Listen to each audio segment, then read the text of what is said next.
네, 반갑습니다. 네, 저는 웨이브테크 팀에서 근무하고 있는 이용희라고 합니다. 안테나가 사실은 이제 되게 간단해 보이는데 좀 어려운 학문 중에 하나예요. 그 이제 주변 환경에 많은 영향을 받고 또 그 생긴 것 자체가 좀 보기에는 단순해 보이는데 그 안에 여러 가지 또 기술들이 좀 있거든요. 그래서 안테나를 이해하기 전에 여러분들이 먼저 이해해야 될 그런 전파하고 뭐 파장, 주파수 이런 것들을 좀 알고 계셔야 안테나를 좀 더 쉽게 이해할 수 있어서 오늘은 이제 안테나보다는 이제 그런 쪽으로 준비를 했습니다. 그리고 어려운 게 아니고요. 수식도 전혀 없고요. 그냥 수식은 한두 개 있어요. 그렇지만 이제 아주 쉬운 거라서 누구나 할 수 있고. 그래서 초보자라 생각하고 시작하겠습니다. 오늘 말씀드릴 목차는 이제 전파와 안테나, 성질, 그다음에 안테나의 분류, 그다음에 안테나 파라메타 이렇게 있는데 뭐 중간에 궁금하신 게 있으시면 또 말씀해 주시면 됩니다. 전자파의 역사를 보면 이제 좀 많죠. 많은데 저희가 이제 기억해야 될 중요한 부분들이 있습니다. 여기 덴마크의 웨르스테드라고 하는 분이 이제 전류원의 자기현상을 발견을 했고요. 거기에 이제 비오 사바르가 이제 법칙을 만들었어요. 그리고 프랑스의 앙페어가 그 도선의 전류가 흐르면 그 환상의 자개가 생긴다라는 앙페어 법칙을 발견했고, 이분이 발견하자마자 얼마 안 있다가 이제 패러데이가 그러면 자개가 있으면은 전기도 끌어올 수 있지 않을까? 전기도 생기지 않을까? 이렇게 좀 생각을 많이 했죠. 그래서 패러데이가 이제 전자유도 법칙을 발견합니다. 여기까지는 그냥 이제 그런 게 있구나라고 했는데, 영국의 이제 맥스웰이 아주 중요한 전기를 마련합니다. 이분이 뒤에 설명드리겠습니다. 그리고 이제 독일의 허르츠가 전자파가 진짜 있는지를 실증을 했습니다. 그래서 우리가 사용하고 있는 주파수 단위 헤르츠가 이분이 발명을 기리기 위해서 사용을 하고 있습니다. 그리고 이탈리아의 마르코니가 전파를 이용해서 대서양 횡단 교신 시험에 성공을 했죠. 사실은 이게 찾아보면 다 나오는데 저는 그냥 동의대학교 정보통신과에서 준비한 거를 이렇게 갖다가 썼습니다. 말씀드린 대로 중요하신 분들이 있죠. 에르스테드가 여기 이제 플러스하고 마이너스 전류를 딱 흘리면 요 밑에 이게 자개인데 나심반이죠. 나심반이 움직이는 거예요. 그래서 전류가 흐르면 자장이 생기는구나. 사실 그때는 장이라는 것도 없었어요. 뭔가 자개가 있나 보다. 그렇게만 생각을 했죠. 요거를 바탕으로 해서 이제 앙페르가 도선에다가 전류를 흐르니까 이렇게 환상의 자개가 흐른다. 즉 암페어의 오른손 법칙입니다.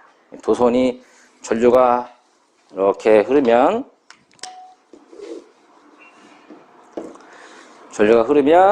그 도선이 가는 방향의 오른손으로 자개가 생긴다. 자개가 생깁니다. 이 자개는 어떻게 생기냐? 환상이라서 환상. 그러니까 끊어지지 않고 원형을 갖는 거죠. 항상 원형. 자개는 그러면 이제 항상 자개는 원형이구나 이렇게 생각하시면 됩니다. 그래서 이렇게 말씀드린 대로 자개는 계속 이렇게. 그러면 이제 이 전류가 반대가 되면 어떻게 됩니까? 반대로 흐르는 거죠. 그거를 이제 앙페르가 했습니다. 앙페르 다음에 이제 요 패러데이가 요와 같은 실험을 거쳐서 여기 이제 그 코일을 감아져 있는 거고요. 이게 이제 자석입니다. 자석을 이렇게 넣었다 뺐다 하니까 여기에 전압이 생겨가지고 충전이 되더라. 이렇게 이제 발견을 한 거죠. 이제 중요하신 분이 있습니다. 맥스웰. 이분은 이제 앞에 나오는 그런 이제 전기 자개 이것을 4가지 수식으로 정리하신 분인데 한 가지 설명이 안 되는 게 있어요. 이 콘덴서는 분명히 이제 전류가 흐르지 않거든요. 단락이 돼 있어서. 근데 이 폐회로에는 전류가 흐릅니다. 단락되어 있는 사이에 전류가 흐르는 이 전류를 변위전류라고 일단은 그렇게 명칭을 하고, 이 변위전류에 의해서 여기 이 콘덴서 안에도 자개가 생기는구나라는 거를 이제 수식으로 증명을 합니다. 그래서 이 변위전류에 의해서 지금 우리가 사용하고 있는 이제 전파가 나오게 됩니다. 그래서 요 맥스웰의 요 변이 전리에 의한 것을 증명하기 위해서 헤르츠가 이제 많이 고민을 했죠. 그래서 여기 이제 축전기가 있고 여기다가 이제 불꽃이 빡 일어나면 여기 떨어져 있잖아요. 떨어져 있는데 이 사이를 통과해가지고 이쪽에도 불꽃이 퍽 일어날 거다. 이렇게 이제 생각을 해서 장치를 만들어가지고 이제 실증을 했죠. 그리고 파라볼라 안테나를 가지고도 실제로 전파가 나가는 걸 확인했습니다. 이건 송신이고요. 이건 수신 안테나입니다. 마르코니가 만든 안테나입니다. 대사형 횡단을 하기 위해서 만든 안테나고요. 이게 이제 송신 쪽에 있는 안테나고 수신 쪽은 우리 이제 연이 있잖아요. 연을 지상 한 150m 위에 띄워가지고 그 연을 통해서 수신을 하였습니다. 그래서 이제 마르코니가 이제 전신 회사라는 걸 만들어서 지금까지 이제 모르스보어라고 하는 또는 전보를 치거나 이런 것들이 가능하게 한 장본입니다. 그래서 저희는 기본적으로 이 세 분은 알고 계셔야 합니다. 자, 그러면 이제 전차파라고 하는 건데 이게 도대체 많죠? 많습니다. 이 전자파는 주파수 전체 스펙트럼을 다 얘기합니다. 그래서 몇 킬로부터 해가지고 몇 테라헤르츠까지 이렇게 하는데 이 뒤에 있는 단위는 알고 계시겠지만 이제 킬로고요. 이건 메가, 이거는 이제 기가, 이건 테라. 그래서 10에 3승, 6승, 9승, 12승 이렇게 됩니다. 그래서 명칭은 이렇게 뭐 쓰는데 주로 이제 이런 정도로 씁니다. 그래서 예전에 우리가 이제 라디오 AM 라디오 같은 경우는 이제 보통 530kHz에서 1603kHz 정도 되거든요.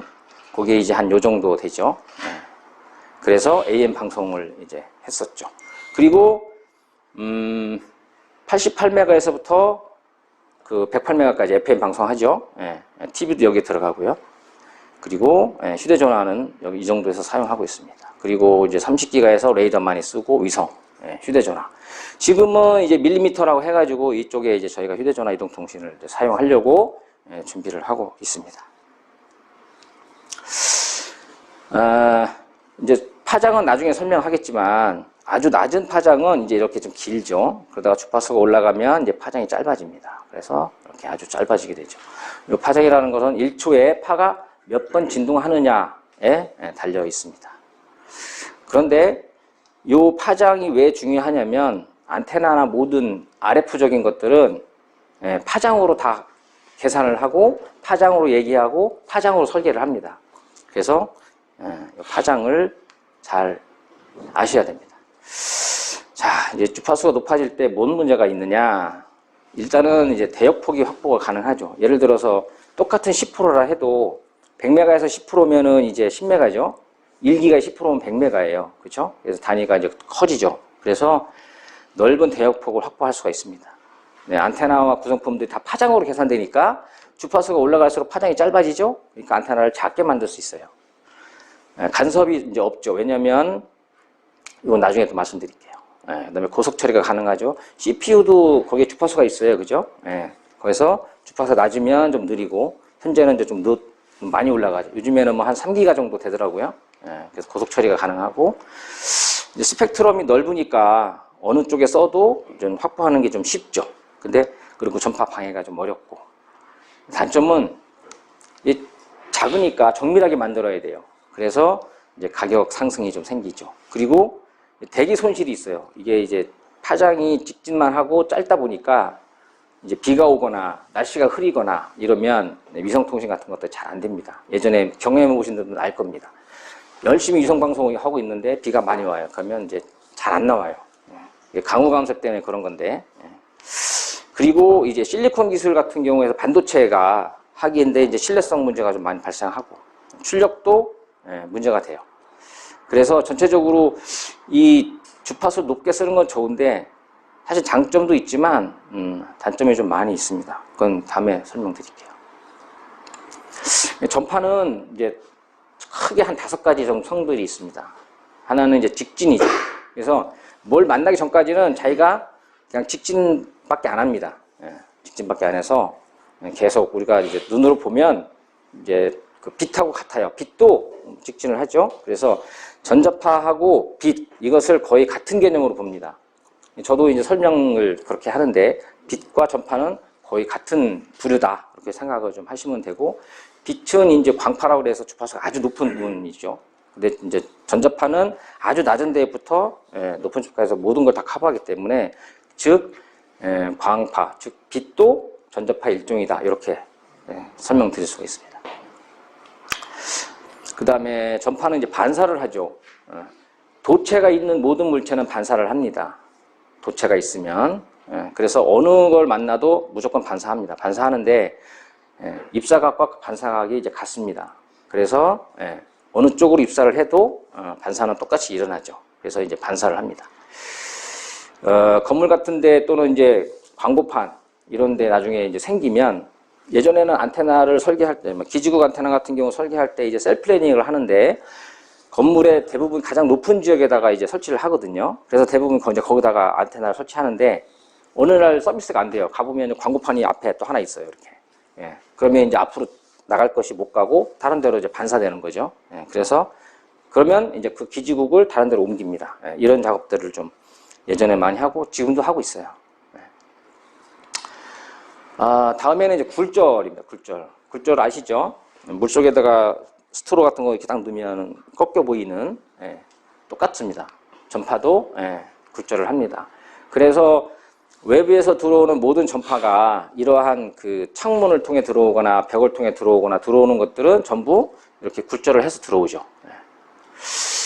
그리고 산란이라는 게 있습니다. 스캐터링이라고 하는데, 대부분 이제 전파가 만나면 굴절도 하고 반사도 하는데, 반사의 일종입니다. 반사의 일종인데, 이 왜 산란이라고 하냐면, 이거는 이제 반사는 그 넓은 면적의 전파가 모든 것들이 다 움직이는 현상을 이제 반사라고 하고, 그 중에서 어떤 뾰족한 모서리나 아니면 어떤 그 가장자리 부분에서 퍼지는 그 한 부분을 말했을 때 그걸 이제 산란이라고 보통 얘기를 합니다. 그래서 즉 분산되는 난반사라고 생각하시면 됩니다. 그러니까 반사와 스캐터링이 거의 같기는 한데, 반사는 전파의 총칭, 합이 움직이는 걸 말하는 거고, 그 다음에 스캐터링은 그 반사 중에서 일부분을 얘기하는 겁니다. 전파는 그래서 이렇게 네 가지가 있죠. 나머지 하나는 회절입니다. 이 부분도 이제 중요한데, 예전에 SK텔레콤에서 800메가 서비스 할 때는 그 뒤에 음영 지역이 많이 없어요. 왜냐하면 파장이 좀 낮으면 회절을 합니다. 그래서 그 주파수가 낮으면 이 회절 특성이나 또는 이제 지표면을 투과하는 특성들이 좋아요. 그래서 그 위기 상황이 발생하거나 할 때 땅으로 우리가 이제 들어가잖아요. 그럴 때는 FM이나 이런 뭐 헤드폰 같은 건 전혀 안 되고요. AM 라디오만 방송이 가능합니다. 그러니까 이제 파장이 낮으면 투과 손실도 적고 지표면이나 이런 거를 잘 가서 신호를 도달하게 하는데, 파장이 짧으면 이제 못하죠. 그래서 파장이 길면 건물 같은 것들이 있어도 그 뒤로 이렇게 갑니다. 즉 물로 생각하시면 물이 이렇게 흐르다가 돌 같은 장애물이 있어요. 그러면 옆으로 흘러가지고 다시 이렇게 가죠. 전파도 동일합니다. 그런데 주파수가 낮은 전파는 이런 현상들이 있는데, 전파가 높으면 그런 현상들이 이제 거의 없어요. 그래서 뭐 WCDM이 나올 때 기지국을 뭐 CDM보다 몇 배를 더 깔아야 되는 뭐 돈이 더 많이 들어가나 이렇게 이제 많이 얘기를 하는 이유가 바로 이 회절 현상이 적기 때문에 그렇고요. 이 모든 면을 봤을 때 분명히 우리가 산에 가든가 아니면 어디 갈 때 전화가 오면 전화를 받죠. 근데 중간중간에 이제 끊기거든요. 끊기는데 분명히 나는 신호를 보면 안테나는 신호 세기는 세요. 근데 전화가 잘 안 돼. 그건 왜 그러냐면 여기 5가지 성분들이 다 그 안에 있기 때문에 그래요. 기지국은 멀리 있고 전파나 회절이나 산란이나 반사를 해서 나한테까지 오는데, 근데 기지국 신호는 되게 세요. 그렇지만 내가 저 기지국까지 연결을 하는 그 경로는 기지국에서 나한테 나눈 경로하고 내가 가는 경로는 좀 달라요. 그리고 단말기는 송신 파워가 낮아요. 그래서 잘 안 갑니다. 그래서 분명히 신호는 센데 왜 음성이 안 가지? 예, 이런 경우가 왕왕 있어요. 그럴 때는 문자를 하면 돼요. 문자는 데이터량이 적기 때문에 잘 갑니다. 그래서 조난 신호가 이게 119 할 때도 이거보다 문자가 그러니까 통화는 됐는데 분명히 말소리가 안 들려. 그러면 아 이거는 이제 도달을 못하는구나 생각을 하고 문자를 하면 좋습니다. 간섭. 요 간섭은 사실은 이제 우리 전자를 하는 모든 분들이 해결해야 될 것 중에 하나죠. 그래서 주파수가 동일하면 이제 간섭이 생겨요. 왜냐하면 우리 그 라디오 같은 거 들을 때도 지정된 주파수가 있는데 거기서 뭐 조금 왼쪽이냐 오른쪽으로 가면 지직지직거리면서 이제 신호가 잘 안 들리는 상황이 생기는데 그것도 이제 간섭이죠. 이동통신에서는 주파수를 재사용합니다. 왜냐하면 이제 주파수가 워낙 대폭이 좁으니까 쓴 주파수를 또 쓰고 그 주파수를 또 쓰고 해서 여기가 A 기지국이면 A 기지국 주변에는 다른 주파수를 쓰고요. 그 기지국 너머는 A 기지국하고 동일한 주파수를 씁니다. 이거는 이제 주파수가 좁은인데 가입자는 많고 그래서 이제 셀을 확보하려면 이런 방법을 쓰는데 이럴 때에 기지국의 신호가 이 신호가 여기에 간섭을 줘서 간섭을 낮추는 그런 기술들이 있죠. 그래서 상축 부여를 어긋난다든지 이런 문제가 생깁니다. 또 하나는 이제 주파수 같은 간섭이 있어요. 아까 그 전파에서도 봤지만 편파끼리도 안 맞으면 이제 간섭을 하고 또 제대로 안 맞으면 좋겠지만 잘 맞으면 이제 많이 전파가 많이 들어오겠죠. 요 간섭의 가장 큰 거는 이제 보드 설계하시는 분들. 왜냐면 신호가 자꾸 다른 데 넘어가고 그 신호들이 다른 데 영향을 주어서 또는 이제 어느 신호가 가면 뭐 다른 기기들이 이상 동작하고 그런 이제 EMI 같은 부분들이 생기는 것들이 다 전파의 간섭 현상이 있기 때문에 그렇습니다. 네, 여기까지는 이제 전파라고 하는 걸 했는데 그럼 안테나는 뭐냐, 안테나. 안테나는 이제 곤충의 더듬이라는 라틴 언어에서 유래됐다고 합니다. 더듬이죠. 촉각이라고 하죠, 촉각. 그래서 전파를 송신하고 수신하기 위한 장치인데 사실은 이제 이렇게 공간을 연결해주는 에너지 변환 장치입니다. 에너지 변환 장치는 많죠. 요 마이크, 마이크는 음파 에너지를 전기 에너지로 바꾸죠. 스피커는 전기 에너지를 음파 에너지로 바꾸고, 저런 이제 빛 같은 경우는 전기 에너지를 빛의 에너지로 바뀌고, 형광도 마찬가지죠. 이게 이런 에너지 변환 장치 중에 하나죠. 그렇게 생각하시면 됩니다. 아, 안테나는 전기 신호를 공간으로 내보내는 전파 에너지로 만들어주는 변환 장치다. 그런데 걔를 그럼 어떻게 효율적으로 내보낼 거냐, 이런 거잖아요. 무조건 그냥 변환 장치라고 해서 만들면 변환이 되는 게 아니고 변환이 되는 과정이 있어요. 어떻게 되면 변환이 되느냐. 그건 바로 공진이라고 하는 개념입니다. 이게 상당히 중요한데 혹시 여러분들 기타 치시는 분 계신가요? 저는 이제 대학 처음 들어가서 이제 공무부가 기타를 하나 사주셔가지고 그때부터 이제 기타를 좀 배우기 시작했는데 6줄을 주시면 좋은데 12줄을 주셔가지고 이걸 어떻게 해야 되나 이제 고민을 많이 했죠. 근데 이제 기타를 보면 양쪽에 이제 이렇게 뭐 다 아시겠지만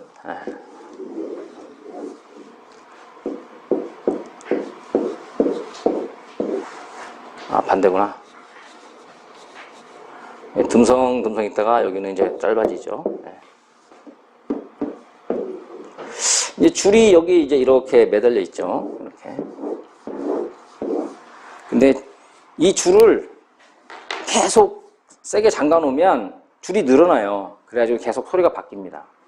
그래서 이제 줄을 풀어 놓죠. 줄을 풀어 놓고 이렇게 치면 쇠 소리밖에 안 나요. 그런데 이제 기타를 치려고 튜닝을 하죠. 튜닝을 하면서 여기 이제 조이죠. 이렇게 띵띵띵띵띵띵띵 하면서 이제 튜닝을 하면 이제 그 소리가 음이 이제 나한테 들리는 거죠. 이게 왜 들릴까요?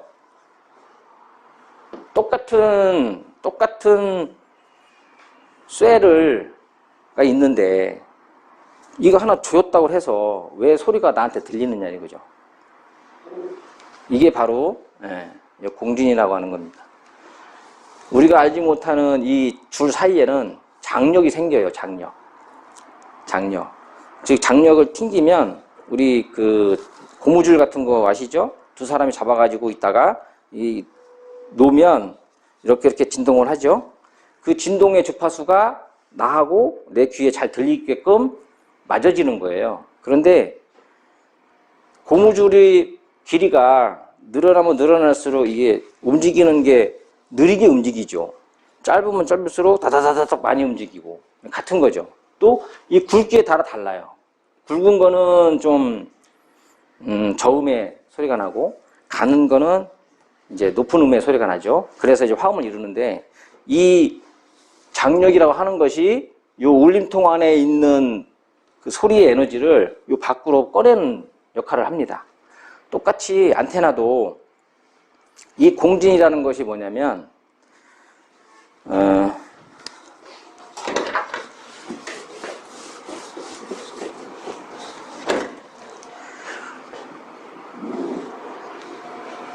임의의 도선에다가 길이 L을 갖는 임의의 도선이 있습니다.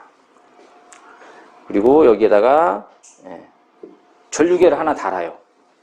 그리고 신호를 쏩니다. 그러면 당연히 이제 여기 이 주파수 길이에 따라서 주파수가 이제 쭉 올라가겠죠. 그러면 그 주파수에 따른 전류계의 눈금이 올라가겠죠. 어떻게 올라가느냐? 뭐 이렇게 올라가더라 이거죠. 여기는 주파수 함수고요. 여기는 전류계 함수입니다. 그래서 전류가 최대가 되는 여기 Imax가 되는 지점에서의 여기 F0 주파수가 도대체 어떻게 되느냐 보니까 그 주파수에 파장이 되고 요게 곧 2분의 라무다가 되니까 이 주파수에서 공진이 일어나고 이 도선의 에너지의 전류가 최대가 돼서 여기에 있던 그 전파 에너지가 공기 중으로 이제 발산을 한다. 이런 내용입니다. 구조적으로는 아주 심플하죠. 심플합니다. 근데 이게 왜 맞느냐 안 맞느냐는 여러분도 이제 시험을 예전에 해보셨는지 모르겠는데 그 FM 라디오 이제 오래 쓰면 이 쭉 빼는데 이 빼는 게 부러져요. 부러지면 이게 아무리 해도 잘 안 들리거든요. 거기다가 젓가락 하나 이렇게 딱 꽂아 놓으면 잘 들리죠. 다른 거 아니에요. 왜냐면 이게 주파수 이렇게 길이가 있는데 얘를 88메가에서부터 이게 108메가로 만들어 놓은 건데 이게 잘라졌어요. 이렇게 없어요. 그러면 요만원밖에 안 하잖아요.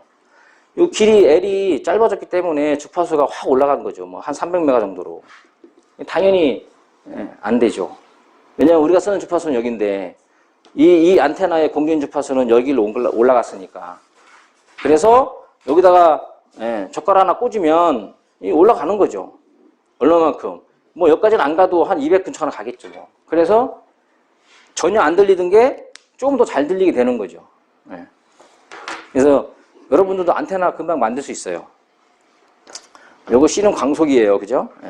300. 그리고 F는 이제 메가헤르츠 그러면 이제 뒤에 빼면 뭐 예를 들어서 300메가다. 그럼 1m요, 1m. 300에 300이니까 1m. 300메가에서는 이제 파장이 1m가 되는 거죠. 그거의 절반. 50cm. 50cm를 만들면 300메가 안테나가 되는 거죠. 이렇게 해서 할 수가 있습니다. 그거를 사실은 이제 이런 장비를 가지고 여기에 이제 공진을 하는구나라고 알 수는 있는데 몰라도 상관없어요. 왜냐면 내가 이렇게 만들어 놓으면 그게 바로 안테나가 되기 때문에 그래서 요 파장을 잘 고려하십니다. 거의 대부분 다 2분의 1 파장으로 모든 안테나들이 설계가 돼요. 안테나는 이제 쓰임새가 엄청 많습니다. 지구상에 안 쓰이는 데가 없어요. 예. 주파수는 이렇게 쓰이고요. 용도는 뭐 차량, 이동통신, 군사, TV, 위성 뭐 요즘에는 이제 NFC라고 그래가지고도 생기죠. 예. 예. 이제 구조에 따라서 많이 다릅니다. 자, 이게 어디 그 논에 가면 이런 거 보이죠? 예. 뭐 시험소에 가면 이런 거 좀 있고 다이폴, 헬리컬, 뭐 여계프 예, 이렇게 있습니다. 혹시 자심 코일이라고 들어보셨어요? 자심 코일. 옛날에 라디오에 뜯어보면 그 뒤에 페라이트 코어가 이렇게 있고요. 여기에 선이 에나멜 선이 이제 얇은 것들이 쭉 감겨져 있어요. 이게 바로 예, AM 안테나입니다. AM 안테나. 이제 물론 이제 튜닝을 하는데 거기는 이제 콘덴서들이 있어서 이렇게 반원형의 콘덴서가 있어요. 이런 거 하고 이렇게 된 게 서로 이렇게 엇물리게 돼 있어요. 그러면 이제 얘는 윤리 돌아가고 얘는 윤리 돌아가면 이 면적에 의해서 C 값이 달라져요. 그러면 예, 주파수가 변합니다. 그래서 동조를 맞추는데 아무튼 예, 자심 코일 안테나. 그리고 뭐 다이폴, 루프. 요거는 이제 사실은 이제 중계하는 안테나에 중계하는 안테나. 원래 그 AM 라디오 송신소는 이제 남산이나 뭐 이제 어디 있죠. 그런데 그게 이제 전국적으로 다 못 가니까 예, 중간에 중계를 달아서 합니다. 이제 기른 이유는 주파수가 낮잖아요. 킬로헤르츠 때문에 파장으로 계산해도 엄청 해요. 요거는 이제 4분의 1 파장, 4분의 1 파장의 모노폴입니다. 다음에는 이제 판으로 만들어져 있는 안테나가 있어요. 이제 그 항공기 앞에 보면 이렇게 좀 뾰족하게 돼 있죠. 그 앞에 이런 레이더 안테나들이 있습니다.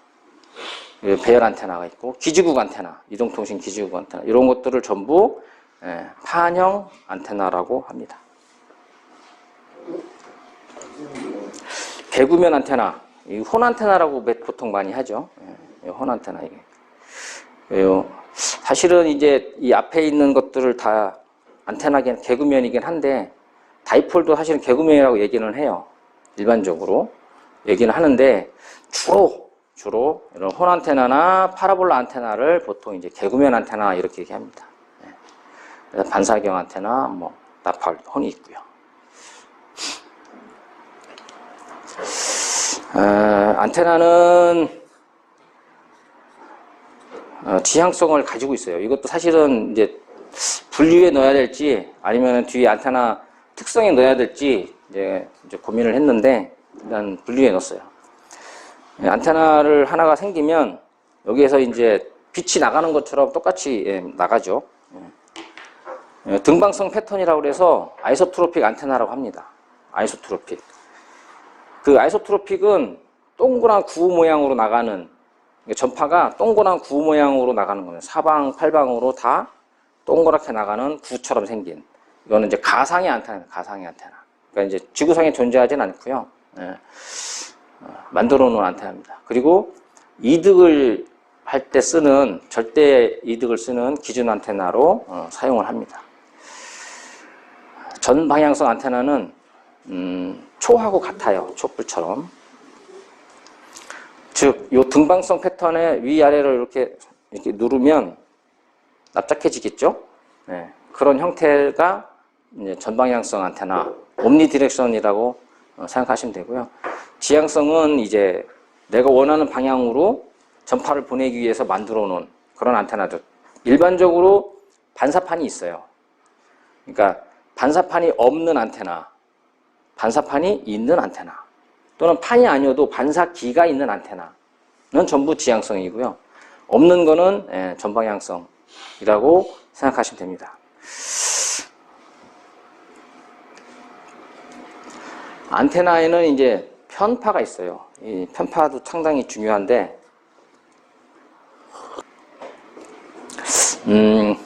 안테나는, 전파는 전개와 자개가 서로 이제 교차하면서 진행을 하게 되거든요. 진행을 하는데, 자개는 항상 말씀드렸죠. 아까 처음에도 말씀드렸지만, 이제 원형으로 돌아가는 환상이라고 그랬어요. 그래서 방향을 선정할 수가 없어요. 왜냐하면 원형이기 때문에 예, 이쪽에서 보면은 일리 가고 저쪽에서 보면 저쪽으로 가고 또 저 오른 앞에서 보면 일리 가고 이게 돌기 때문에 방향을 선정할 수가 없어요. 그래서 예, 전개의 방향을 가지고 예, 편파라고 하는 것을 이제 규정을 했습니다. 그래서 항상 안테나에는 편파가 존재를 하죠. 전개의 방향에 따라서 그 전개가 예, 지면에 대해서 수평으로 서 있으면 수평 편파, 수직으로 서 있으면 수직 편파, 그리고 전배가 회전하면 시간에 따라서 회전해가지고 가면 원형 편파, 이렇게 이제 구분하는데 원형 편파를 예, 타원 편파라고도 구분을 합니다. 사실 원형 편파는 예, 만들 수가 없어요. 이것도 가상의 안테나고요. 사실은 이제 타원 편파 안테나가 존재하는 거죠. 타원 편파 안테나가. 그래서 길은 축과 짧은 축이 있는 예, 타원 편파가 존재합니다. 이 편파는 주파수 간섭을 억제할 수 있는 기술 중에 하나이죠. 그래서 위성 통신할 때 우리나라는 이제 좌선의 편파, 일본은 우선의 편파 이렇게 써서 서로 좀 다르게 하는데, 그리고 이동통신에서는 이제 플러스 마이너스 편파를 사용합니다. 그러면 다른 것들은 다 괜찮아요. 수평 편파나 수직 편파는 이걸 어디서 봐도 이게 수직이면 수직이죠. 수평은 어디서나 수평이에요. 그런데 예를 들어 45도 편파다. 그럼 제가 이 45도 이렇게 했어요. 이게 마이너스 45도일까요? 플러스 45도일까요? 여기서 보면 뭐 마이너스 45도 같죠? 여기서 보면 플러스 45도죠. 네? 그러면 도대체 이 안테나의 편파는 플러스 45일까요? 마이너스 45일까요? 이게 이제 혼선이 생겨서 정했습니다. 안테나는 진행하는 방향을 보고 편파를 결정합니다. 네. 그래서 여기 예를 들어서 이제 반사판이 있고 여기에 이제 소자가 이렇게 있어요. 그러면 전파는 뒤로는 못 가니까 앞으로 가겠죠? 이쪽으로 가니까 이쪽을 바라봤을 때의 편파. 이게 이렇게 서 있으면 뒤에서 앞으로 진행하는 방향으로 바라봤을 때 편파. 이거를 무조건 기준으로 합니다. 그래서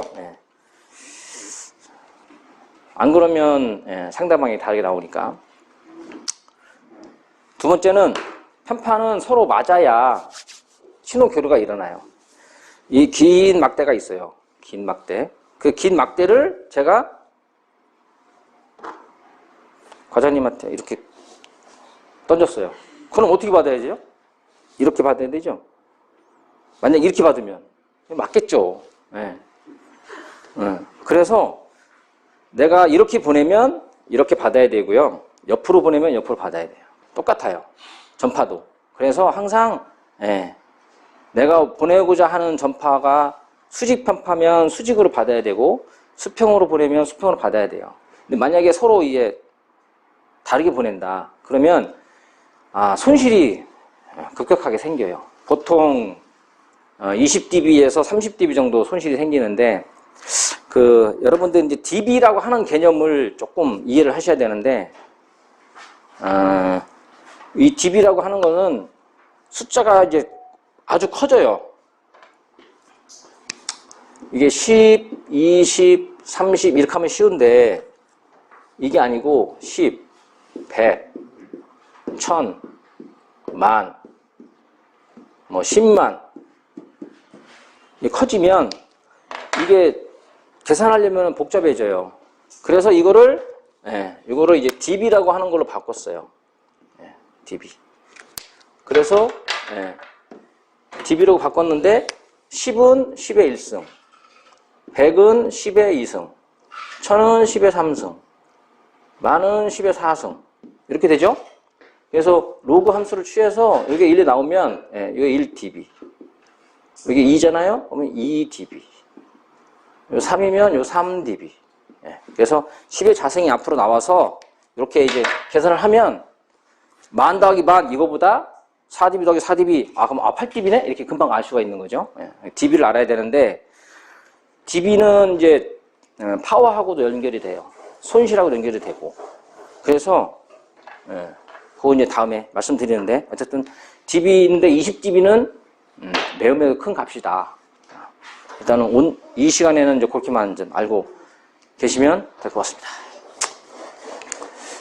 우리가 이제 안테나를 이렇게 보면 거기에 많이 있죠. 주파수, 정제파, 뭐 이렇게 패턴, 뭐 폴라리제이션, 뭐 여러 가지 있는데 사실은 저희들이 사용하고 있는 안테나 스펙은 간단해요.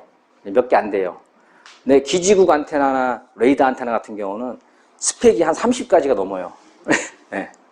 다양한 스펙들이 있는데 그 중에서 오늘은 방사 패턴, 그다음에 전개, 편파, 편파 아까 했죠? 이득, 임피던스, 전압 정제팝이 이렇게 말씀드리겠습니다. 원래는 이게 좀 폐쇄적이면은 졸려요. 그 이제 이렇게 뭐 쓰기도 하고 하는데 오늘은 이제 그냥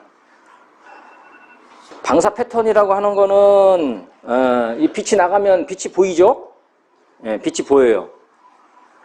근데 전파는 눈으로 안 보여요. 소리는 이제 귀에 들리는데 그래서 저쪽에서 사람이 누가 부르면 그런가 하고 갈 수 있는데 전파는 저게 나한테 오는 건지 안 오는 건지 도대체 알 수가 없어요. 여기서 뭐 전파가 나간다는데 뭐 어떻게 나가는 거야? 이게 어떤 모양으로 나가는 거야? 모르잖아요. 그래서 안테나를 통해서 나가는 전파를 사람이 이게 눈으로 좀 이렇게 볼 수 있도록 만든 공간 좌표의 함수로 표시한 것을 방사 패턴이라고 해요. 일반적으로 안테나 패턴 보통 그렇게 얘기하죠. 그래서 이제 보통 이제 이렇게 삼각의 세 개의 축으로 얘기를 합니다. X축, Y축, G축. 그래서 이렇게 내려오는 이 평면을 엘리베이션 평면 이렇게 하고요. 요 XY로 움직이는 이 평면을 아지무스 평면 이렇게 얘기를 합니다. 사실은 이게 말씀드리면 이제 머리가 아파요. 그러면 쉽게, 아주 쉽게, 어떤 거를 잘 설명드릴까요? 도우넛 있죠, 도우넛. 앞에 것도 사실 도우넛인데,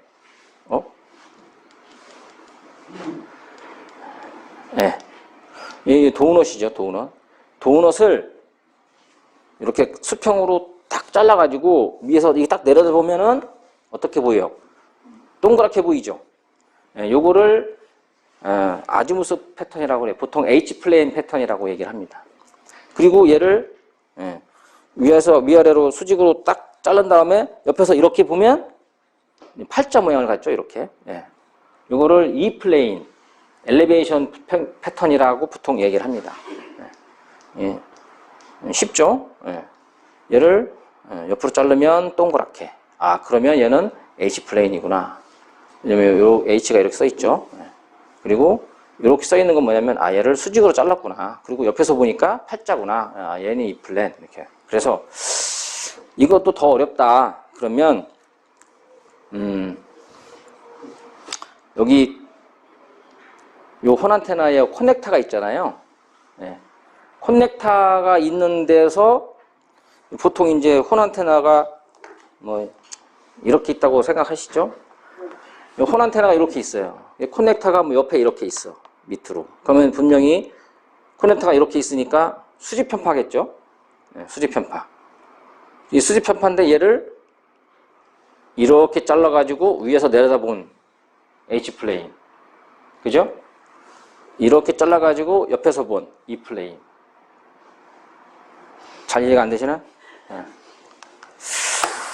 근데 아지무스 플레인인데 왜 H플레인이에요? A플레인이에요? 아지무스는 이제 방위각이잖아요. 호리존탈은 수평면이고. 그래서 그게 이제 아지무스 패턴이라고도 얘기해요. 플레인이라고는 안 하는데 패턴이라고는 얘기해요. 그러니까 플레인이라고 하는 거는 이제 두 가지밖에 안 써요. E플레인, 호리존탈 플레인 이렇게. H플레인 이렇게 쓰지 아지무스 플레인이라고는 안 써요. 아지무스 패턴이라고는 얘기를 해요. 안테나를 측정할 때 두 번 측정을 해요. 왜 두 번 측정하냐? H플레인하고 E플레인이 있기 때문에 두 번 측정을 해요. 그래서 아지무스 플레인이라고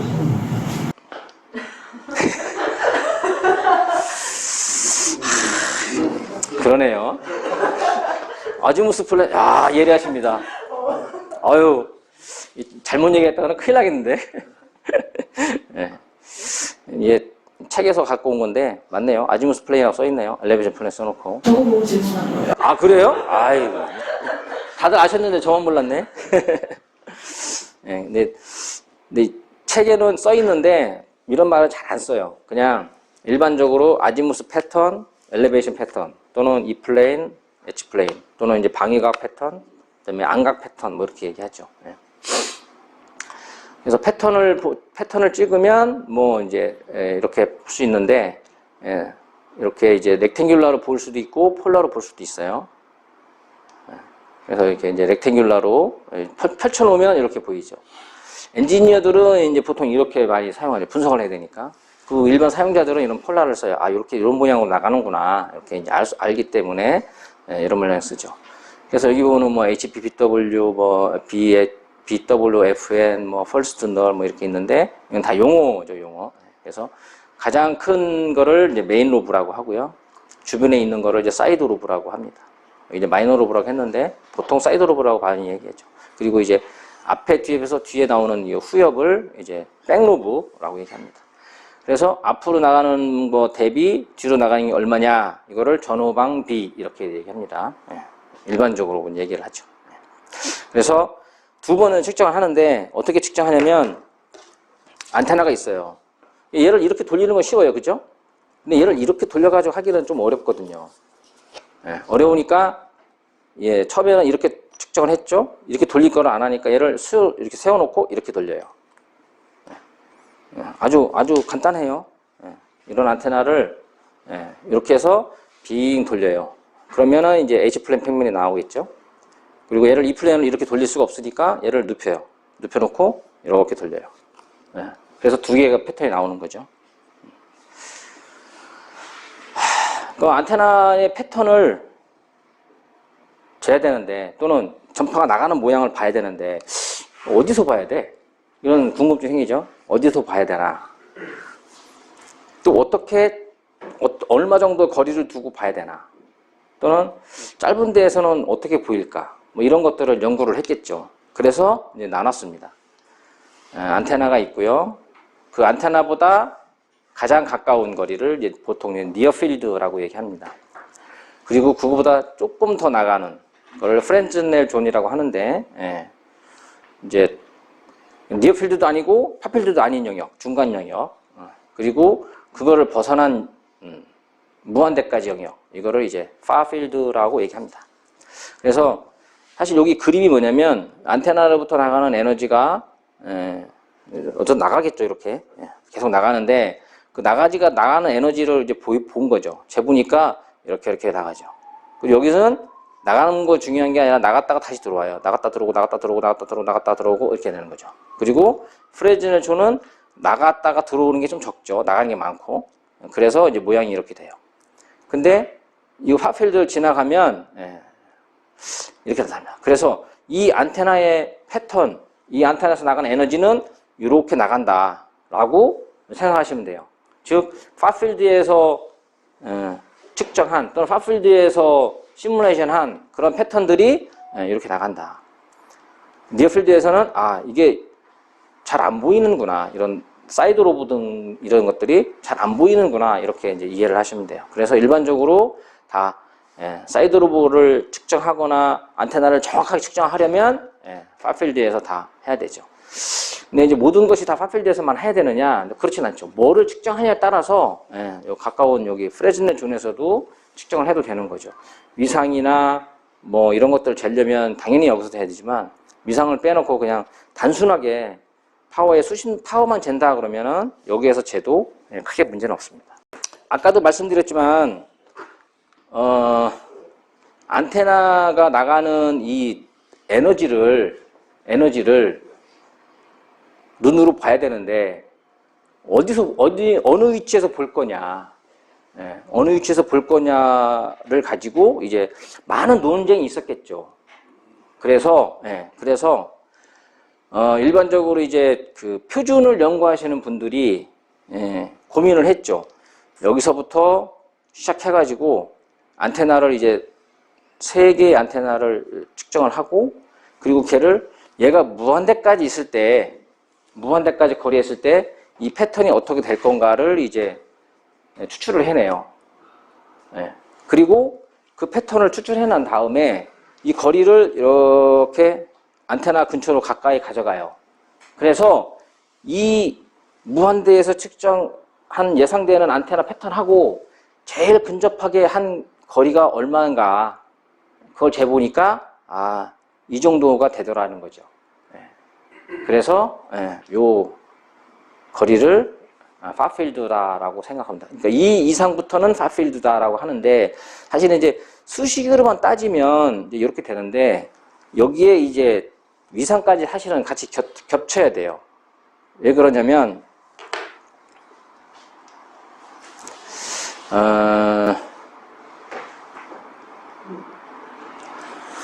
안테나로부터 에너지가 나가서 이게 구면파거든요.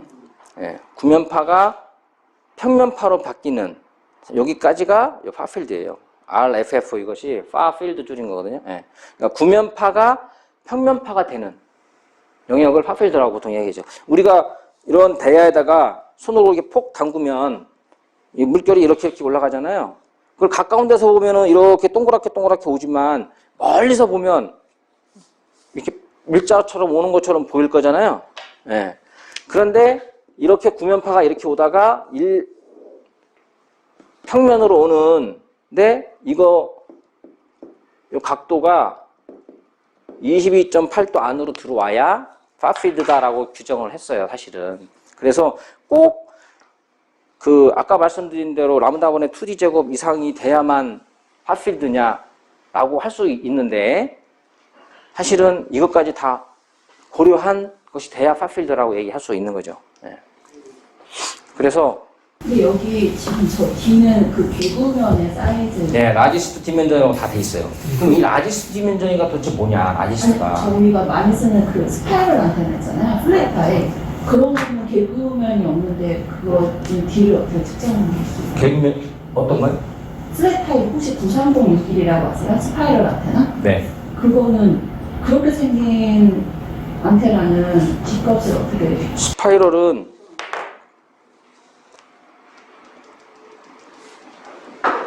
이거잖아요. 네. 요게 D죠, 요게. 네, 대각선.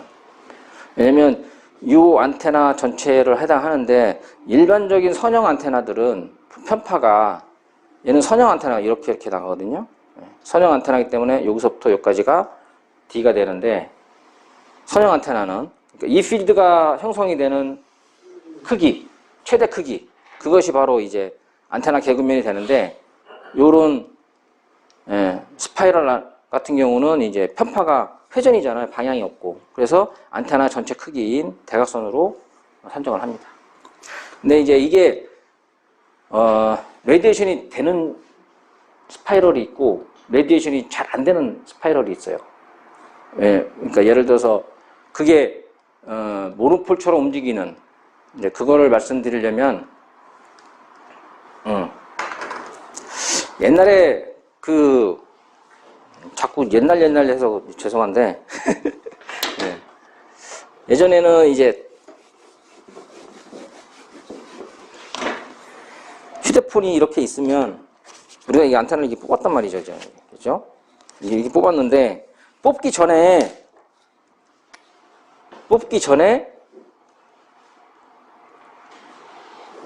이렇게 있거든요. 네. 여기가 사실은 이제 말씀드린 대로 나선형의 코일이 감겨져 있어요. 그 나선형의 코일을 이렇게 감으면 에너지가 이렇게 해서 지향성 안테나가 되는데, 그리고 편파가 회전을 하기 때문에 원형 편파가 돼요. 근데 얘를 아주 촘촘하게 해가지고 이렇게 만들면 이게 원형 편파가 아니고 그냥 선형 편파처럼 가요. 그러니까 일반 모노폴 4분의 1 파장되는 모노폴처럼 된다는 거죠. 요게. 그래서 헬리컬이다 또는 스파이럴이다 해가지고서 그것이 항상 레디에이션이 완벽하게 잘 나가느냐 하면은 잘 나갈 수도 있고 그렇지 않을 수도 있다. 한데 저희가 사용하고 있는 헬리콘 안테나들은 전부 원형 편파인 안테나를 사용하고 있는 거죠. 예, 그것이 아주 촘촘하지가 않기 때문에.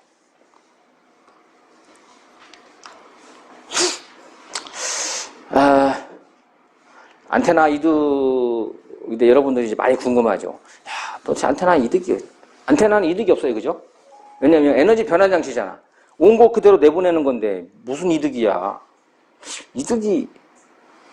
안테나 이득이 뭐지? 이거잖아요. 예. 안테나 이득은 아주 간단합니다.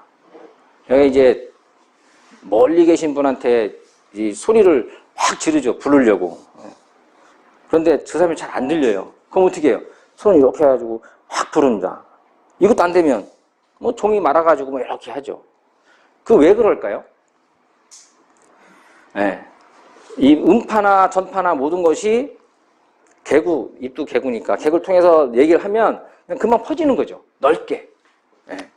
사람이 이제 이렇게 해서 얘기를 하면 이게 이제 사방으로 다 퍼지는 거죠. 근데 여기다 손을 이렇게 그래도 좀 갖다 대면 여기서부터 퍼질 거잖아요. 이만큼 늘어나서. 깔때기를 이만큼 하면 여기까지는 그래도 모아져서 이제부터 퍼질 거잖아요. 그만큼 거리를 이제 늘릴 수가 있죠. 거리를 늘린다는 얘기는 뭐예요? 그 소리가 퍼지는 거를 막고 한쪽으로 이렇게 모으는 역할을 하는 거죠. 이것을 안테나의 개인이라고 얘기를 합니다. 그러면 그래서 여기 설명되는 게 바로 그거예요. 앰프를 쓰면 그냥 소리가 그냥 그 상태로 다 커지는 거죠. 그러니까 앰프하고 다른 거예요. 안테나의 이득은 예를 들어서 이 아이소트로픽 안테나처럼 이런 안테나가 있어요. 앰프를 쓰면 이 모양으로 그대로 여기까지 다 가는 거죠.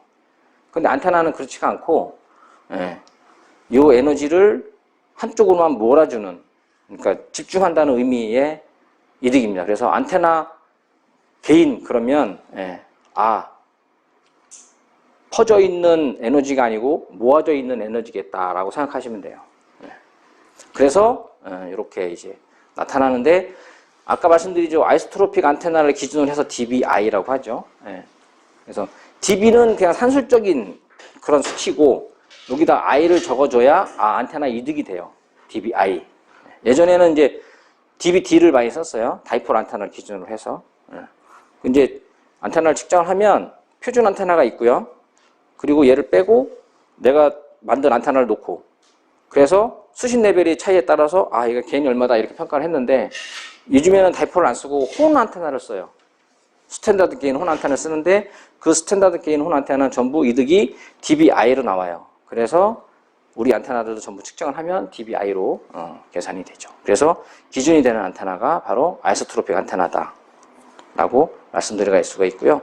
마찬가지로 이제 이득이 크다는 거는 빔이 샤프하겠구나 이런 거죠. 그래서 말씀드리는데 그 안테나 이득은 어떻게 올려? 이거잖아요. 안테나 이득은 어떻게 올려? 안테나 이득은 배열이라고 하는 거를 사용해서 이득을 올립니다. 배열. 배열을 어떻게 하나 따라서 뭐 브로드사이드 어레이, 엔드파이어 어레이 이렇게 합니다. 그래서 이 배열하는 방향하고 전파가 나가는 방향이 수직이면 브로드사이드, 배열하는 방향하고 전파가 나가는 방향이 같으면 엔드파이어. 그래서 거의 대부분은 전부 이런 브로드사이드 어레이 사용하고요. TV나 야기 안테나 같은 경우는 엔드파이어 어레이를 그래서 배열을 합니다. 그래서 2개 배열을 하면 원래는 이게 동그란 게 안테나인데 좁아졌죠. 5개를 하면은 이렇게 넓은 안테나가 더 좁아졌어요. 자, 여기에서 이제 문제.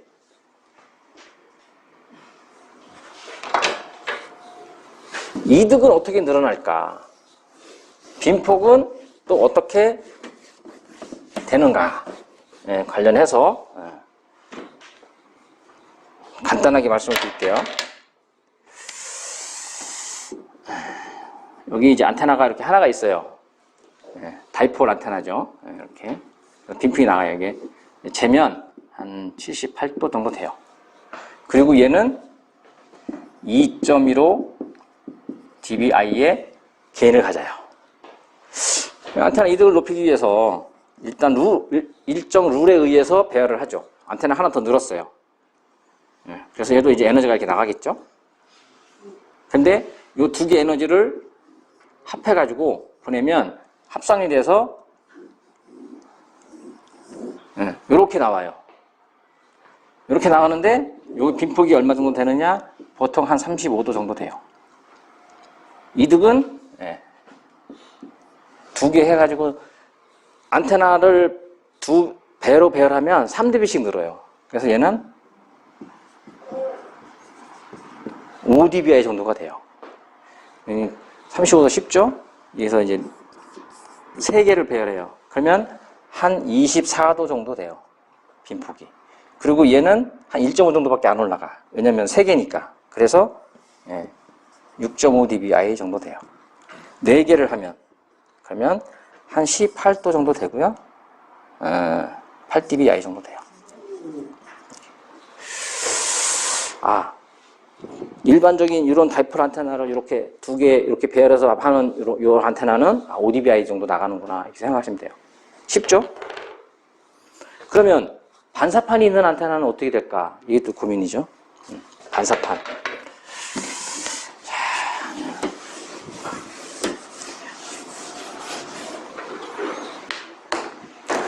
안테나가 배수로 증가하면 몇 dB 올라간다고요?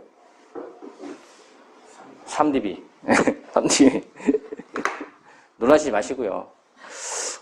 여기 이제 반사판이 있어요. 두 명이서 공부를 하는데 불이 켜져 있잖아요. 나는 자야 되는데 저 사람 공부를 해야 돼. 그러면 앞에다가 이제 스크린을 치잖아요. 스크린을 얇은 거를 치면 이 빛이 새 나오죠.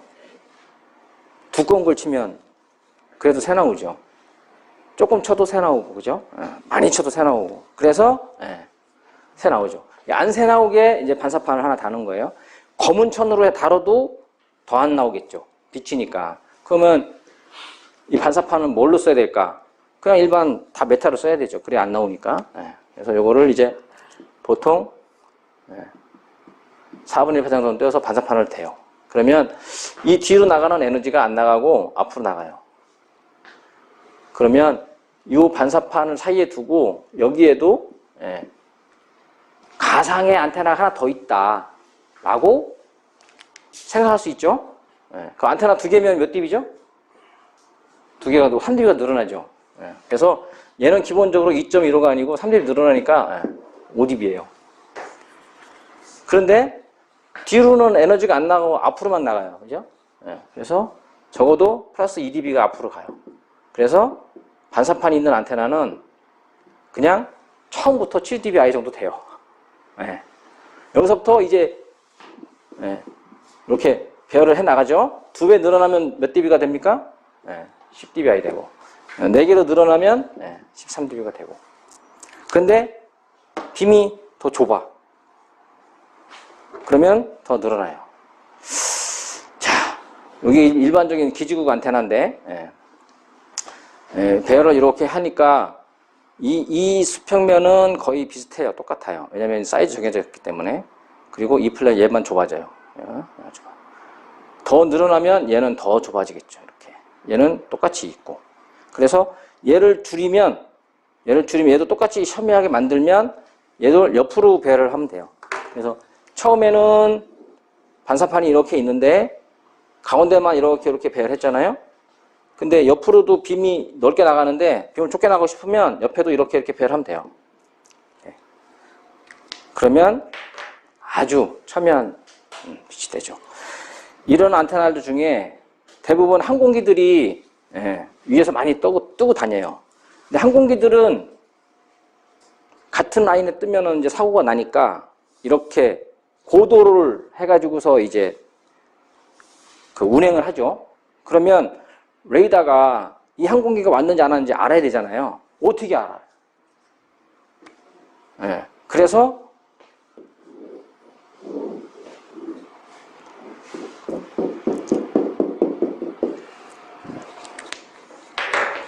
위아래로는 아주 브로드한 빔, 아니, 위아래로는 그죠, 브로드한 빔. 이 수평으로는 아주 첨예한 빔을 만들어요. 그리고 얘를 계속 360도 돌려. 그러면 위아래로 이렇게 넓으니까 각 고도에 있는 항공기들이 다 이제 체크가 돼요. 그리고 방향 이제 좁으니까 이 비행기가 어디 있는지는 이제 알 수가 있는 거죠. 이해되시죠? 네. 그래서 네. 넓은 거를 이제 이렇게 해서 스캔을 하면 여기 고도에 있는 안테나 비행기, 여기 고도에 있는 비행기, 여기 있는 고도 비행기들이 전부 알 수가 있는 거죠. 360도 돌아갈 때. 그래서 이쪽에 있는 안테나는 어느 정도 있구나. 이쪽에 있는 안테나는 어느 정도 있구나를 알 수 있어요. 근데 그 항공기가 어느 고도에 있는지는 몰라요. 방위만 알아요, 방위. 그러니까 방위. 그러니까 예를 들어서 좁으니까 좁아서 돌기 때문에 오른쪽에 있는지 왼쪽에 있는지 뒤에 있는지 그 방위만 알 수 있어요. 그러니까 이제 그런 용도로 많이 쓰죠. 그래서 우리가 대부분 안테나를 만들 때 아까도 보셨지만 목적에 따라서 안테나들이 다양하게 구현을 할 수가 있어요. 다음에는 이제 임피던스인데요. 우리 임피던스 얘기 많이 하죠, 임피던스. 55옴. 근데 이제 통신은 55옴을 쓰죠. 방송은 75옴을 씁니다. 방송은 75옴을 쓰죠. 근데 안테나는 어쨌든 이게 이제 안테나인데 안테나에다 신호를 공급하려면 이 맞아야 되잖아요. 그래서 여기 들어가는 임피던스를 이제 임피던스라고 하는데 그 임피던스는 뭐냐? 전류의 흐름을 방해하는 저항 성분이다라고 생각하시면 돼요. 저항 성분이다. 그런데 직류는 그냥 저항 R밖에 없어요. 그렇지만 이 교류는 그 저항 R이 있는 게 아니고 R에다가 L하고 C가 같이 있어요. 카패시턴스하고 인덕턴스가 같이 있어요. 그래서 그거를 복소수로 표현을 해가지고 이렇게 나타나죠. 이거를 이제 X를 이제 리액턴스라고 하는데, 그래서 사실은 얘 때문에 주파수가 있죠. 요 오메가는 2파이F라고 하는 거죠. 오메가는 2파이F. 그래서 주파수 함수를 포함하고 있는 저항 성분. 이렇게 생각하시면 돼요. 주파수를 포함하고 있는 저항 성분. 또 하나는 이게 안테나 임피던스라고 하는 건데 이거하고 특성 임피던스하고 좀 혼동되는 부분들이 있는데 특성 임피던스라고 하는 거는 전송 선로가 가지고 있는 고유의 임피던스예요. 그러니까 예를 들어서 지금 여기 공기도 하나의 매질이죠. 그러니까 예를 들어 전파가 진행하려면 매질이 있어야 돼요. 매질. 그래서 매질이 있는데 그 매질을 안테나는 이제 이런 공기를 이용하는 거고 그 다음에 음파도 똑같이 공기를 이용하죠. 음파도 공기를 이용하는. 그러면 이 공기라고 하는 매질의 임피던스는 얼마냐? 뭐 예를 들어 377옴 정도 됩니다. 얘기죠. 선로는 55. 그다음에 평행 이선식은 뭐 305. 옛날 TV 안테나 두 개 나오는 이렇게 되는 이제 선이 있었죠. 젊은 친구들 아마 모를 텐데 이건 305. 다이폴은 75옴인데 그럼 임피던스를 왜 맞춰야 되느냐? 임피던스는 선로라고 그랬어요. 그죠? 선로의 고유 임피던스. 예를 들어서 우리가 이제 강원도로 바다를 보러 이제 갑니다.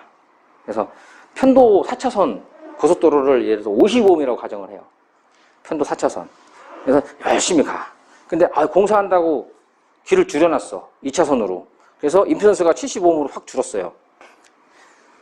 그러면 어떻게 돼요? 이제 병목 현상이 막 생기죠. 병목 현상이. 근데 앞에 또 이제 사고가 났어. 그래가지고 1차선으로 확 줄었어. 그래서 임피던스가 100옴이 됐어. 그럼 어떻게 해? 뭐 늦게 온 사람들은 뒤에 계속 줄 서면서 이제 병목 현상 이걸 가야 되나 말아야 되나 한번 이제 씩씩거리고 있겠죠. 그리고 이제 돌아가는 사람도 있을 거예요. 야, 거기 가느니 차라리 그냥 집에 가서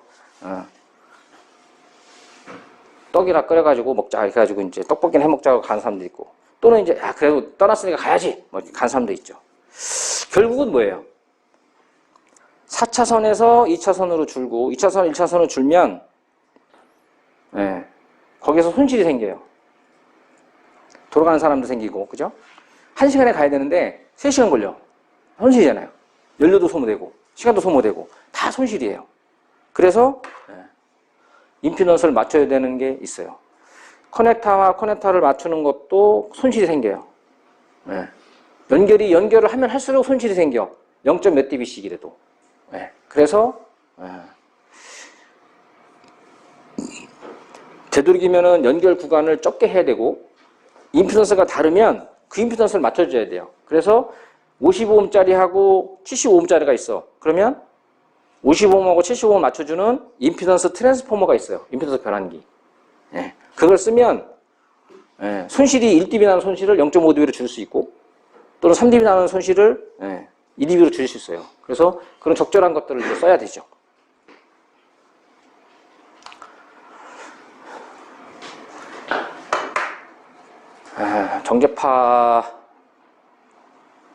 정제파는 아주 단순합니다. 도선에 신호를 우리가 보내요, 하나. 근데 얘가 무한대야. 그러면 그냥 쭉 진행하겠죠. 계속. 그런데 중간에 뭔가가 이제 끊어졌어. 그럼 어떻게 해요? 가던 애가 못 가니까 다시 돌아오겠죠. 그래서 돌아오는 것을 얘기를 합니다. 우리가 사용하고 있는 모든 물체들 또는 이제 뭐 선로들 이런 것들 공기를 빼놓고 만들어져 있는 것들은 전부 무한대가 아니고 유한하죠. 유한합니다. 이런 선호 하나에다가 신호를 보내요. 그럼 얘가 이제 뭐 이렇게 가겠죠.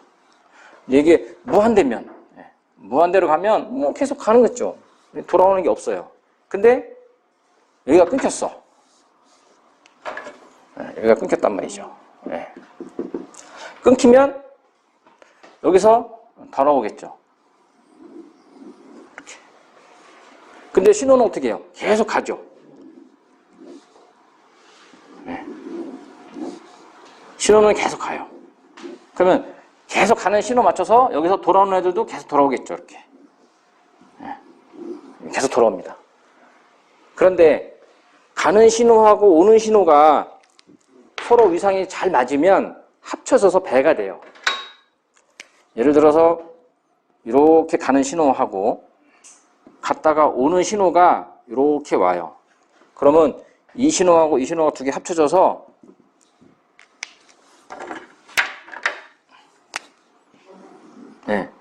이렇게 커져요. 그런데 이 신호가 반대로 와요. 이렇게. 그러면 원래 신호하고 뒤로 오는 신호가 합쳐져 가지고 신호가 이렇게 줄어요. 이거는 이해되시죠?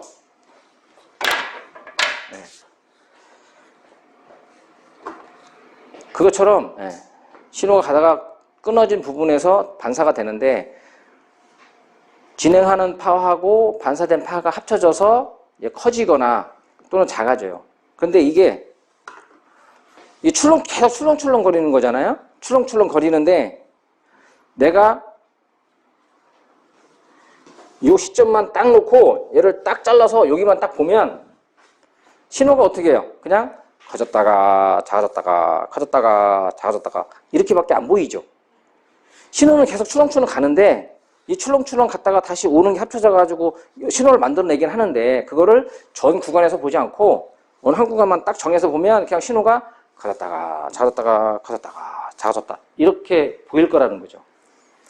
그렇게 보인다고 해서 서 있다.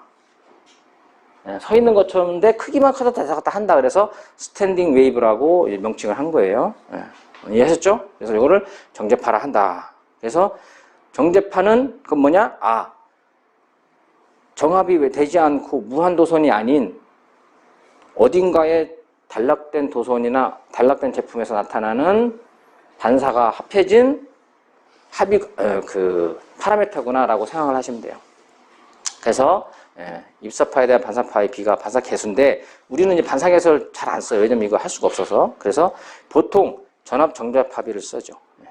그리고 반사 손실을 나타냅니다. 이거 이제 dB로 표현하면 반사 손실, 이거를 이제 B로 나타내면 이렇게 돼요. 그래서 2.0이다 그러면 89%가 나가고 11%가 나한테 들어오는 거죠. 1.3이다. 그러면 98%가 나가고 2%만 돌아오는 거예요. 그러니까 내가 100개를 보냈는데 나한테 돌아오게 몇 개냐 이거예요. 근데 여기서 전압정제파비가 그러면 이 전력비가 같은데 그러면 진짜 그러냐? 안 그럴 수도 있어요. 왜냐하면 이 매질이라고 했잖아요. 매질인데 우리가 일반적으로 거리를 걷는 거 하고 모래를 걷는 거하고 다르잖아요. 똑같은 거리를 갔다 오는데 모래사장을 걸어 갔다 오면은 시간이 더 걸려요. 그렇죠? 왜 걸릴까요? 가면서 손실이 생긴 거야. 손실이 다 생기면 나한테 돌아오는 게 없어요. 그러니까 정제파비는 좋을 수가 있는데 에너지가 밖으로 나가는 게 아니고 가면서 다 손실되는 거야. 그래도 정제파비를 재면 정제파는 좋아요. 왜? 갔다 온 게 없으니까. 그래서 정제파비가 무조건 좋다고 해서 그러면 그러니까 전달이 잘 되느냐? 그럴 수도 있지만 그렇지 않을 수도 있다. 그거를 조금 이해를 하셨으면 좋겠습니다. 그러면 얘하고 도대체 어떤 게 더 좋아? 좋은 건 없어요. 왜냐면 거의 같아요. 같은데 이제 여기서 파워, 전력이 많이 실리면 달라요. 전력. 그래서 10kW짜리를 내보냈는데 98% 2% 들어오잖아요. 10kW인데 2% 들어와 봐요. 킬로수 따지면 얼마예요? 근데 1W를 보냈는데 뭐 얼마 11% 들어왔어. 그래서 차이가 없는 거죠. 중요한 건 그 정제파비를 좋게 할 때는 무조건 좋아야 돼요. 방송용 안테나 같은 경우는 1.0 얼마예요? 1.1 밑에. 소수점 단위로 1.0 얼마예요? 왜 그러냐면 말씀드린 대로 파워를 워낙 많이 쏘기 때문에 돌아오는 것들이 크죠. 근데 이동통신은 보통 1.5. 네, 맞습니다. 저희는 보통 2.0, 2.5 쓰죠. 네. 측정용들은 세게 안 써요. 공기도 선로죠. 네. 저희가 쓰는 선로들은 이렇게 있어요. 두 선, 뭐 스트립, 동축 케이블, 이렇게 스트립, 도파관.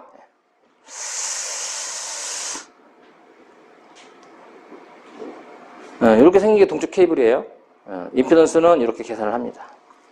여기 보시면 아시겠지만 임피던스에 따라서 파워가 좋은, 손실이 많은, 물론 한 35옴 근처에 가면 파워는 세게 쓸 수 있지만 손실이 크죠.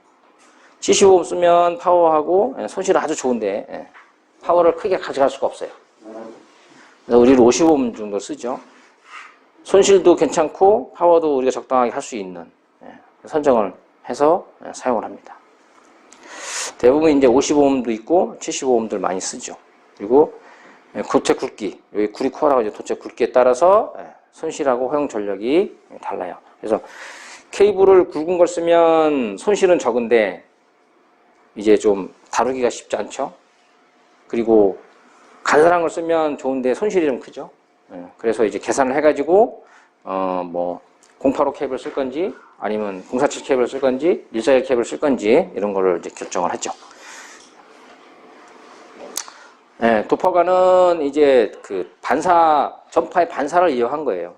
위로도 나갈 수 없고 앞으로도 나갈 수 없고 계속 반사하면서 가는 거죠. 신호를 내보내면 윗벽에 맞았다가 아랫벽에 맞았다가 윗벽에 맞았다가 아랫벽에 맞았다가 이렇게 하면서 이제 계속 나가는. 그래서 손실이 많이 적고 전력은 크게 보낼 수 있는 도파관이. 얘도 당연히 이렇게 규격이 정해져 있어요.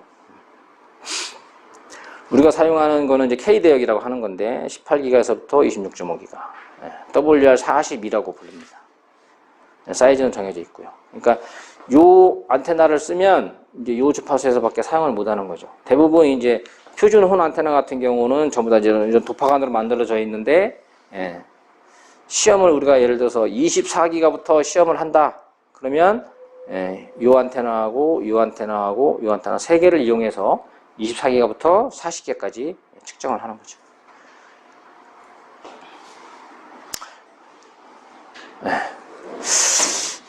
우리가 많이 사용하고 있는 혼 안테나죠. 이렇게 생긴 거 있고요. 근데 우리는 이제 리지를 써요. 이게 이제 리지가 아니죠. 얘는 그래서 대역이 넓지가 않아요. 아까 말씀드린 대로. 아이고. 요 안테나밖에 안 되는 거죠. 근데 이거를 더 넓게 하기 위해서 이렇게 이제 리지라는 걸 써요. 리지를 써서 대역을 좀 확장시킬 수 있는 그런 것들을 하죠. 나선형 케이블은 여기 플러스 마이너스로 댐을 하면 이렇게 해서 나선형으로 돌아가죠. 그래서 오른쪽으로 회전하면 우선의 편파, 왼쪽으로 회전하면 좌선의 편파. 그래서 나가는 방향으로 편파를 정합니다. 우리 비발디 안테나죠. 얘도 이제 광대역을 해요. 다이폴은 플러스 마이너스는 똑같은데 여기 이제 테이퍼를 줘가지고 대역을 넓힌 거예요. 리지하고 거의 비슷한 개념이죠. 테이퍼 슬롯이라고 하는데 광대역 특성을 가져요. 광대역 특성을 갖게 하는 거는 도체의 굵기를 굵게 하거나 면적을 크게 해요. 그래서 바이코니칼이라는 안테나들도 있어요. 예를 들어서 이제 이렇게 다이폴을 조그맣게 하는데 면적을 넓히는 거죠. 이렇게 면적이 넓어지면 대역을 늘릴 수 있는 그런 안테나죠. 얘도 면적을 늘린 거예요. 대역을 넓히기 위해서. 그래서 비발디라고 보통 얘기를 합니다. 참고 자료는 여기 있으니까 참고를 좀 보시고요. 여기를 잘 들어가시면 여기 이제 RF 기초 강의시라고 있어요. 여기 이제 쭉 읽어보면 정말 일반인들이 이해할 수 있을 정도로 설명을 잘 해놨어요. 그래서 이걸 보시면 큰 도움이 되고요. 궁금한 거 있으면 위키백과 찾아가셔가지고 치면 나오니까 보시고 요 정도에서 나오는 자료들을 써서 자료를 좀 만들었고요. 그 외에 다른 것들을 더 많이 좀 준비하고 더 설명을 드리려고 했는데 오늘 2시간밖에 없어가지고 그냥 간단하게 전파 그리고 안테나 그리고 이제 선로, 임피던스 이런 정도로 설명을 마쳤습니다. 이상으로 오늘 세미나는 마치고요.